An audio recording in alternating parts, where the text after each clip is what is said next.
ناظرین، اگر آپ نے ابھی تک میرے چینل کو سبسکرائب نہیں کیا تو بھی کر لیں اور ساتھ بیل آئیکن کے بٹن کو بھی پریس کر لیں تاکہ میری آنے والی ہر نئی ویڈیو آپ فوراً دیکھ سکیں، اور ساتھ ساتھ ان ویڈیوز کو لائک اور شیئر بھی ضرور کر لیا کریں۔ السلام علیکم ناظرین، ایک دفعہ پھر ایک زبردست ریمیڈی کے ساتھ آپ کی خدمت میں حاضر ہوں، اس دعا کے ساتھ کہ پروردگار آپ کے رزق، صحت اور عزت میں برکت اور بے پناہ اضافہ فرمائے اور اپنے علاوہ کسی کا محتاج نہ کرے، آمین۔ دوستو، میری آج کی یہ ریمیڈی گھٹنوں کے درد اور کمر کے درد سے متعلق ہے، اور آج کی یہ ریمیڈی ایک ایسا لاجواب حلوہ ہے جو کہ بہت ہی مزیدار ہونے کے ساتھ ساتھ گھٹنوں اور کمر درد میں فوری آرام کے لیے اپنی مثال آپ ہے۔ اس حلوے کا نام ہے بیل گری کا حلوہ۔ ناظرین، بیل گری ایک خاص قسم کا پھل ہے جو کہ طب کی دنیا میں ایک عجوبہ تصور کیا جاتا ہے۔ اس کو اردو اور ہندی میں بیل گری یا بیل پتھر کے نام سے پکارا جاتا ہے، اور انگلش میں اس کو سٹون ایپل کہتے ہیں۔ یہ پھل انڈیا میں عام پایا جاتا ہے، جبکہ پاکستان میں چند ایک مقامات پر اس کے پودے ملتے ہیں، جن میں سمندری، پکر، سرگودا اور صفدرآباد شامل ہیں۔ صفدرآباد میں چوک پھلر وان کے قریب ایک گاؤں میں بیل گری کا ایک بہت بڑا درخت ہے جس پر یہ پھل وافر مقدار میں لگتا ہے، اور اس گاؤں کا نام ہے باغاں والی کڑیال۔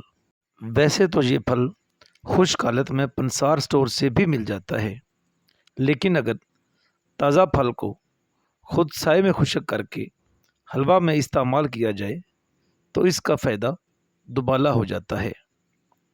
آئیے ناظرین، اب باقاعدہ اپنی ریمیڈی کا آغاز کرتے ہیں۔ اجزاء: بیل گری کا پاؤڈر 2 چمچ، سوجی 2 چمچ، چینی 2 چمچ، دیسی گھی 2 چمچ، مغز بادام 5 سے 10 عدد اور مغز پستہ 5 سے 10 عدد۔ بنانے کا طریقہ: سب سے پہلے خشک بیل گری کو پیس کر سفوف بنا لیں۔ اب ایک عدد کڑاہی چولہے پر رکھنی ہے اور ہلکی آنچ جلا کر 2 چمچ دیسی گھی اس میں ڈال لینا ہے۔ جب گھی ہلکا سا گرم ہو جائے تو سوجی کو اس میں ڈال کر تھوڑا سا بھون لیں۔ اب بیل گری کا پاؤڈر اس میں ڈالیں اور ہلکی ہلکی آنچ پر 3 سے 4 منٹ مزید بھون لیں۔ جب سوجی کا رنگ ہلکا براؤن ہو جائے تو اس میں چینی ڈال دیں اور ساتھ ساتھ 1 آدھ چمچ پانی ڈال کر چینی کے حل ہونے تک پکائیں۔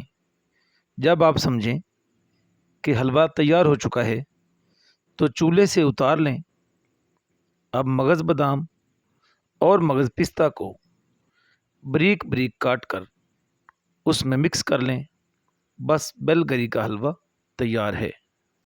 کھانے کا طریقہ: 2 چمچ حلوہ صبح اور 2 چمچ حلوہ شام کو کھا کر اوپر سے 1 کپ گرم دودھ یا ہلکی پتی والی چائے پی لیں۔